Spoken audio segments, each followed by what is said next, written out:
sugar. Oh, honey, honey, you are my candy girl, and you got me wanting you. Honey, oh, sugar, sugar, you are my candy girl. We're going to talk about sugar. And usually when people talk about sugar, they usually think about how much should they consume, how much should they not consume in order to get some weight loss or health benefits, and other topics regarding if the sugar substitutes are actually healthier for you or not. But the real story here is to see how the sugar industry actually works behind the closed curtains. And it's basically to show how the sugar industry in the US manages to stay afloat by controlling prices, by implementing protectionist measures, and trying to modify and gain an advantage position over the US market. So before we do this, we have to take a look back at our history and at the world history to see how the sugar industry was created. So if you come with me, I'll show you how it all began.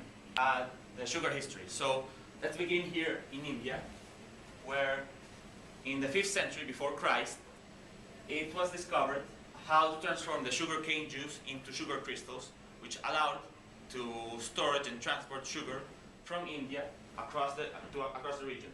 Now, this doesn't mean that sugar was actually popular, like from one day to another. It actually took many centuries in order to get into mainland Europe. The thing is that sugar was known to the whole world, but it wasn't very popular. It was actually very expensive, since the only region it could be produced was either in India or Southeast Asia.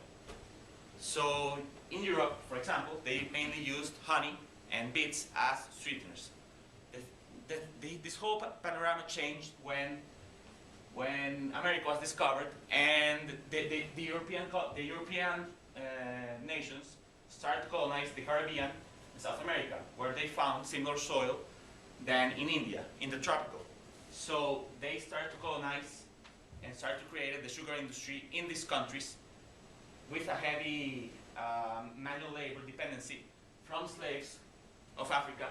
They brought them into the Caribbean and made them work in the sugar industry. So by the 18th century, the sugar industry was growing very rapidly in Europe, and by the 19th century, sugar was the main sweetener, displacing honey and beets.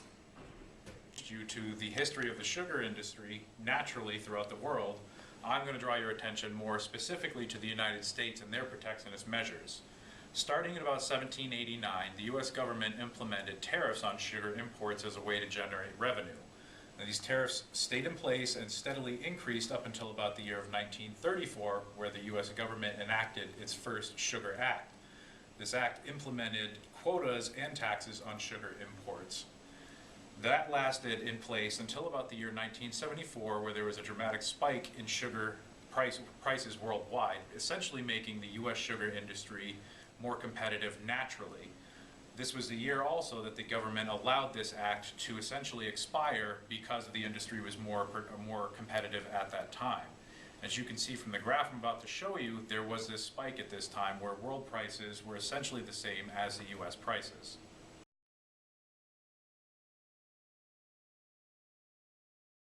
So as you saw from the graph, the world prices and the U.S. prices were relatively similar enough to where they disbanded that act. 3 years later, in 1977, the world prices dropped suddenly, and the U.S. sugar industry needed to implement another form of protectionism. Now, to do this, they instituted a new program which lasted up until about 1979, 1980, where there was again another spike in world prices, essentially making the playing field level between the U.S. and world prices. So that program was also disbanded at that time. And just again, 2 years after that, 1981, the world prices dropped again, further calling for another type of protectionist policy to help the sugar industry remain competitive. This was known as the Farm Bill, and it created a tariff rate quota system, or TRQ, which is implemented essentially as a two-tariff tiered system. One where you're allowed to import a certain amount of pounds of sugar, where you will be either taxed very low or if at all on those imports, where if you reach that quota and go above it, you will be taxed very high. Now this is to thwart the extra imports from the outside world at the lower price into the US industry. So after this has been implemented, the US government then added into this Farm Bill Act that they would be doing non-recourse loans, where essentially they will give loans to US sugar producers at a certain rate per pound of sugar that they produce, and the contracts usually last for about 9 months. And at the end of this 9 months, depending on where the sugar price is, the producers will either pay off the loan if their price is higher than what the loan was issued at, or they will give their sugar to the US government as payment for the loan if the price is lower than what they accepted the loan at. In the sugar industry, using 2010 as our example year. So as we can see, the world price of sugar per pound at that time was just about 29 cents per pound. With the allocation of 1.5 million tons of from the US government to various countries to be able to allow us to import their goods of sugar, we see that the price then effectively went up to 39 cents per pound, a 10-cent gap. Now what does this all mean? This means that in Section A, the producers actually gain from this, because not only now is there a price increase, but they're actually going to produce more because of the price increase, allowing them to make more profits.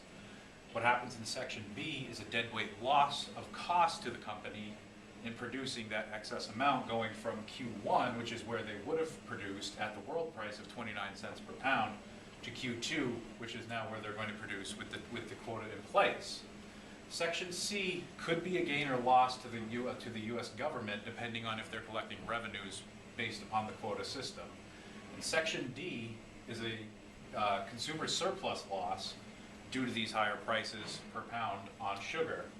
So overall, we can see that the net welfare cost to society is that the government could be plus or minus C, the consumer is going to lose in sections A and D, and the producers are going to gain in A but lose section B also, resulting in a total net welfare cost of minus B, plus or minus C, depending, and negative D.